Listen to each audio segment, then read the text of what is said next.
बिस्मिल्लाहिर्रहमानिर्रहीम। अस्सलामुअलैकुम। मेरा नाम मोहम्मद उमर हामिद है। आज हम chapter 2 vectors and equilibrium lecture 2 physics का हम देखेंगे। जो हमारे पास टॉपिक है वो रेक्टेंगुलर कोऑर्डिनेट सिस्टम है। बच्चों, कल हमने कॉन्सेप्ट देखा था वेक्टर का। वेक्टर क्या होता है, ये इसकी क्लासिफिकेशन क्या थी, कैसे हम इसको रिप्रेजेंट कर सकते थे। आज हम देखेंगे इस लेक्चर में रेक्टेंगुलर कोऑर्डिनेट सिस्टम क्या होता है। पहले हम थोड़ा सा समझने की कोशिश करते हैं कि हमारे पास दो लाइंस होती हैं। एक, इस लाइन को हम हॉरिजॉन्टल लाइन कहते हैं। एक हमारे पास लाइन है वर्टिकल लाइन। इस लाइन को हम वर्टिकल लाइन कहते हैं जब ये म्यूचुअली परपेंडिकुलर आपस में इंटरसेक्ट करती हैं। तो ये वाला जो पॉइंट होता है ये ओरिजिन कहलाता है। और ये जो दो लाइंस हैं ये आपके पास कोऑर्डिनेट एक्सिस कहलाते हैं। कोऑर्डिनेट एक्सिस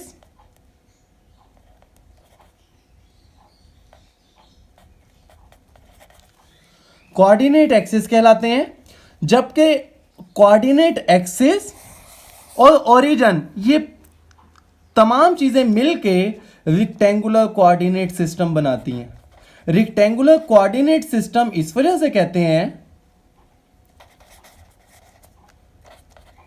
कि इनकी जो लाइंस के दरमियान जो एंगल होता है वो 90 डिग्री होता है। इस वजह से हम इनको रेक्टेंगुलर कोऑर्डिनेट सिस्टम कहते हैं। अब बच्चे, हम इसको पढ़ क्यों रहे हैं रेक्टेंगुलर कोऑर्डिनेट सिस्टम को? तो रेक्टेंगुलर कोऑर्डिनेट सिस्टम इस वजह से हम पढ़ रहे हैं ताकि हमारा फ्रेम ऑफ रेफरेंस डिसाइड हो सके। हमने अपनी पोजीशन बतानी है कि हम कहाँ पे हैं, स्पेस में या प्लेन में। स्पेस क्या होती है? 3 डायमेंशन। और जो प्लेन होती है वो हमारे पास 2 डायमेंशन होती है। लाइक जब हम पेपर पे काम करें ये प्लेन है, लेकिन अगर आप फैन को देखो जो आपकी छत पे लगा हुआ है वो आपका 3 डायमेंशनल है, वो स्पेस में आ जाएंगे हम। तो अब हम इसको क्लासिफाइड करते हैं रेक्टेंगुलर कोऑर्डिनेट सिस्टम को 2 डायमेंशनल सिस्टम,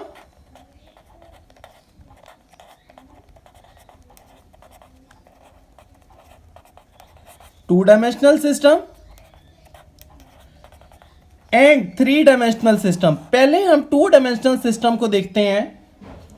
2 डायमेंशनल सिस्टम क्या होता है? इट कंसिस्ट ऑफ, साथ साथ हम लिखते चले जाते हैं, इट कंसिस्ट ऑफ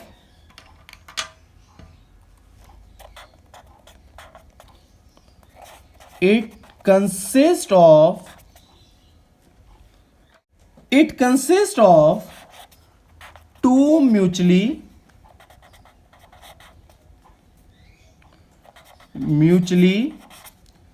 perpendicular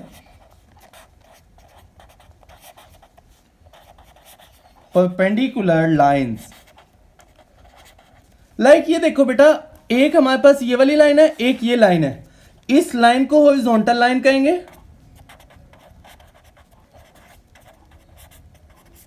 और इस लाइन को हम वर्टिकल लाइन कहेंगे। अब बच्चे दूसरा पॉइंट इसका लिखते हैं, दीज लाइन्स आर, ये जो हॉरिजॉन्टल लाइन है इसको एक्स एक्सिस और वर्टिकल लाइन को हम वाई एक्सिस कहेंगे। These lines R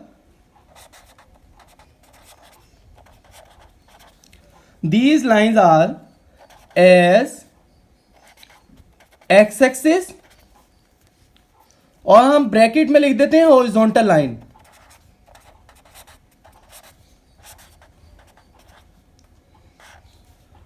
Y axis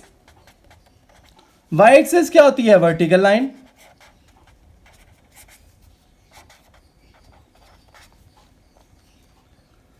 अब बच्चे डायरेक्शन हम कैसे बताएंगे? डायरेक्शन कोई भी, लाइक एक वेक्टर हम ड्रॉ करते हैं तो यहां पे जो एक्स एक्सिस से एंगल बना हुआ है वो थीटा बन रहा है। तो इसका मतलब है अगर हमने प्लेन में बताना हो, 2 डायमेंशनल में बताना हो सिस्टम में कि हम एंगल किससे निकालेंगे, डायरेक्शन किससे निकालेंगे, वो हम एंगल थीटा से निकालेंगे। तो ये भी हम पॉइंट लिख लेते हैं। Direction of a vector direction of a vector is given by theta which it makes with x axis। जिस तरह आप ये तस्वीर में देख रहे हैं। अब बच्चे इसके बाद हम देखते हैं, ये हमारे पास टू डायमेंशनल सिस्टम खत्म हुआ। टू डायमेंशनल सिस्टम में हमने क्या चीज देखी, हमारे पास एक हॉरिजॉन्टल लाइन है जिसको हम नाम देते हैं एक्स एक्सिस, एक हमारे पास वर्टिकल लाइन है इसको हम वाई एक्सिस का नाम देते हैं। एक और चीज आपको मैं बता दूं बेटा कि ओरिजिन, ये ओरिजिन है, ओरिजिन से राइट होगा तो पॉजिटिव एक्स एक्सिस, अगर ओरिजिन से लेफ्ट जाएंगे तो नेगेटिव एक्स एक्सिस, अगर ओरिजिन से अपवर्ड जाएंगे तो पॉजिटिव वाई एक्सिस, ओरिजिन से डाउनवर्ड जाएंगे तो नेगेटिव वाई एक्सिस आ जाएगा। अब बच्चे इस सिस्टम में सिर्फ और सिर्फ दो एक्सिस हमें रिक्वायर्ड हैं जिससे हम अपनी पोजीशन बता सकते हैं कि कोई बॉडी कहां पे लोकेट करती है। इसके बाद हम देखते हैं थ्री डायमेंशनल सिस्टम, हेडिंग देते हैं हम three dimensional system. Three dimensional system जब हम देखते हैं तो इसमें हमारे पास सिर्फ और सिर्फ वर्डिंग चेंज करनी, वहां पे टू लाइंस थी यहां पे थ्री लाइंस आ जाएंगी। एक लाइन को हम एक्स एक्सिस का नाम दे देंगे, एक को वाई एक्सिस का नाम दे देंगे और थर्ड को हम जेड एक्सिस का नाम दे देंगे। इट कंसिस्ट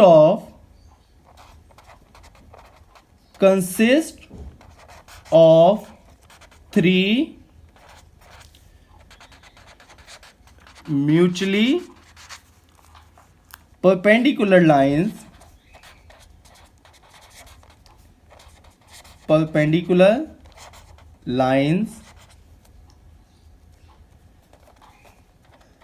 these lines, अब जो हमने कहा था x axis y axis z axis, like ये x एक्सिस है, ये y एक्सिस आ जाएगा,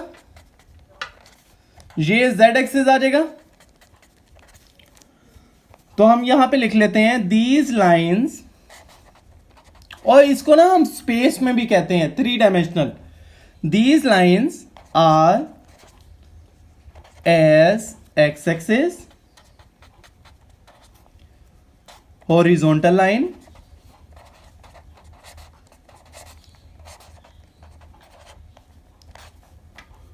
Y axis vertical line, Z axis. अब बेटा जेड एक्सिस क्या होता है, ये परपेंडिकुलर होता है एक्स और वाई पे। लाइक बेटा मैं इसकी एग्जांपल पहले देता हूं, ये दो मार्कर हैं, ये हमारे पास एक्स एक्सिस हो गया, ये हमारे पास वाई एक्सिस हो गया। अगर मैंने जेड एक्सिस ड्रॉ करना तो जेड एक्सिस ये आ जाएगा, इस पे परपेंडिकुलर, इस पे क्या आ जाएगा, परपेंडिकुलर आ जाएगा। तो ये हमारे पास क्या होगा, जेड एक्सिस आ जाएगा। तो ये एक्स एक्सिस आएगा, ये वाई एक्सिस है, तो इसके ऊपर जो परपेंडिकुलर होगा ये जेड एक्सिस आ जाएगा। अब देखो ये आपस में ही म्यूचुअली परपेंडिकुलर है, जेड वाई के साथ परपेंडिकुलर है, ये वाई एक्स के साथ है और जेड एक्स के साथ म्यूचुअली परपेंडिकुलर है। इस वजह से हम ये कहते हैं it consist of three mutually perpendicular lines. तो अब जेड एक्सिस जो है हम लिख देते हैं, इसकी डिस्क्रिप्शन भी, perpendicular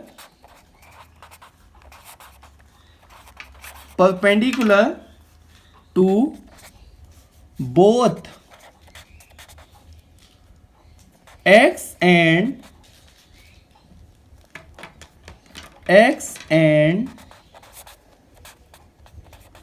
Y axis.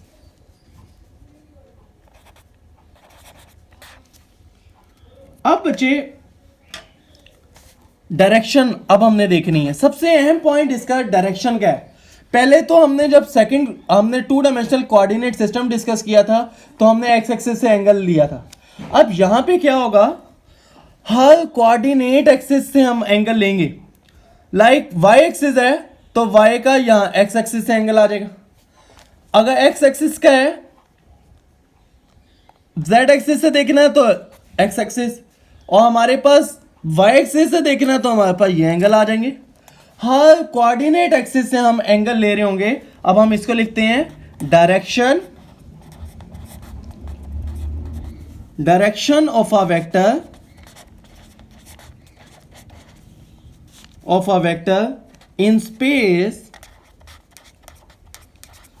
is specified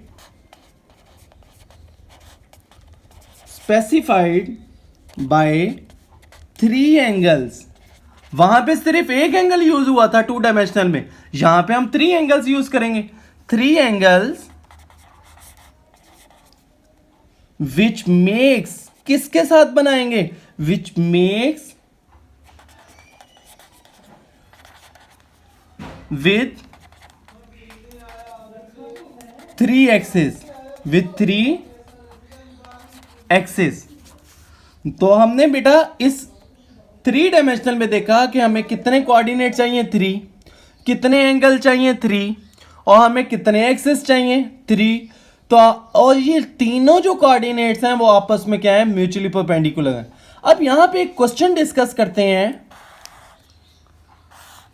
अब एक हमारे पास एक वेक्टर ये है, अब हमने इसकी पोजीशन बतानी है।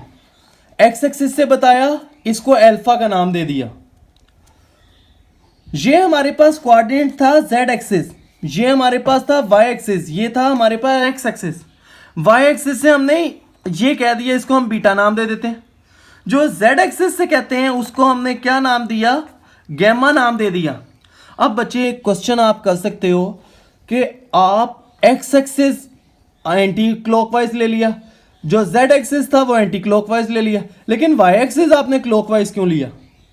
उसकी वजह ये है बेटा, ये मैंने 2 डायमेंशनल पेपर वर्क पे काम किया है, प्लेन पे काम किया है मैंने, इस वजह से मैंने ये इस तरह से लाइन ड्रॉ की है। लेकिन एक्चुअल अगर हम देखें, प्रैक्टिकल देखें, तो ये भी एंटी क्लॉकवाइज ही आ रहा है और इस वेक्टर की लोकेशन को एलोकेट कर रहा है। आज का लेक्चर हम यहाँ पे कंक्लूड करते हैं। बच्चे कोई भी क्वेश्चन आपने करना हो, आप कमेंट्स बॉक्स में जाओ, आप कमेंट्स करो। अगर आपको वीडियो पसंद आई हो तो लाइक्स करो, शेयर करो, कमेंट करो और बेल आइकॉन पे आप क्लिक लाजमी करो। ओके बच्चों, अल्लाह हाफिज़। नेक्स्ट वीडियो में हम न्यू आर्टिकल देखेंगे जो बेसिक्स ऑफ वेक्टर्स हैं। ओके बच्चों, अल्लाह हाफिज़।